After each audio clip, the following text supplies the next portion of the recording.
Binalikan nga pala ulit namin tong tap-tap at may nakalaban kaming isa ditong veterano. Bigla na lang din sinugod si Racer ng isa naming kalaban.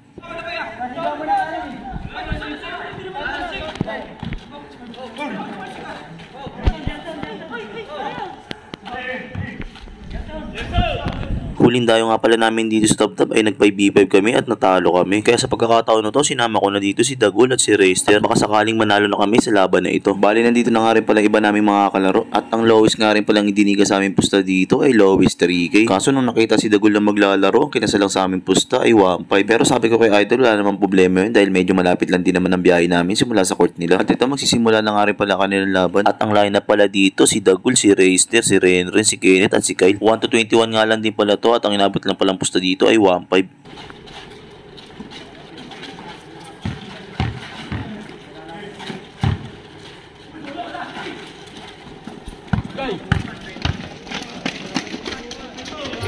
First basket nga pala para kay Kyle. Kaso simula pa lang at nag-veterano moves na agad ang aming kalaban.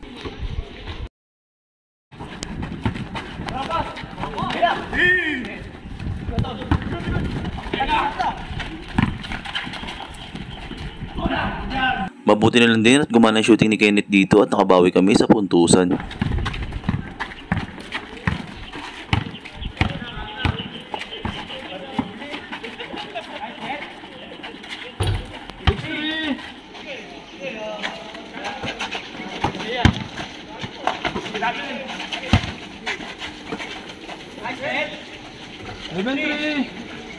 Grabe na sana yung shooting kaso bigla naman sumakit yung balakang. Kaya nagpapalit nga muna pala siya sa akin dito. Babalik na lang daw siya kapag nag-change court.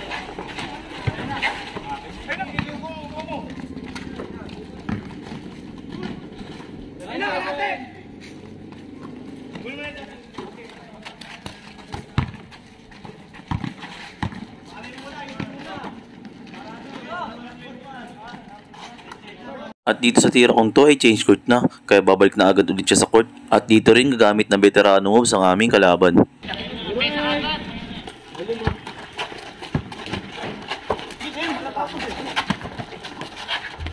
Halos hindi na mapigilan kapag nakapwesto na sa ilalim. Mabuti na lang din nandito si Racer at nakakagawa ng maayos na pasa.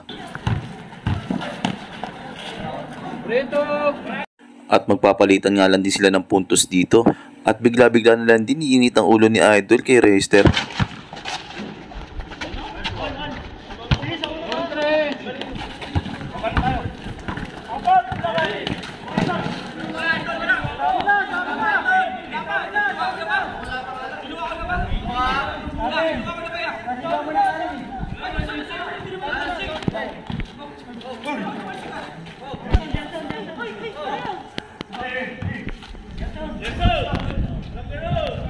Bigla na lang umiinit ang ulo ni Idol at susugurin si Racer. Medyo hindi kasi sila nagkaintindihan sa tawagan kung may violation ba o wala.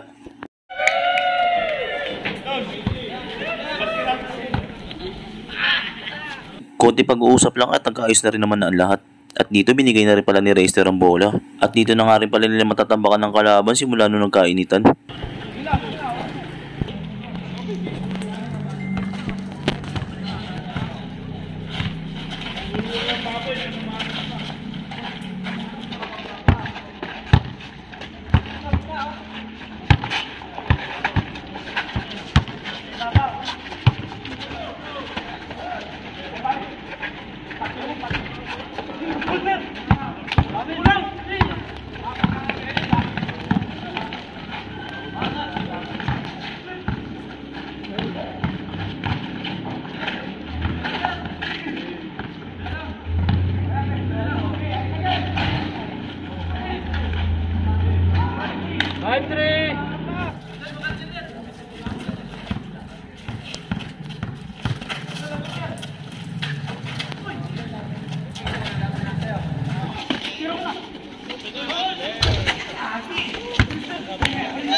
Dalawa.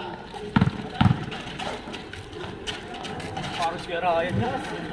Dito ay last na. Ang score nga pala dito ay 20-15, lamang ng 5.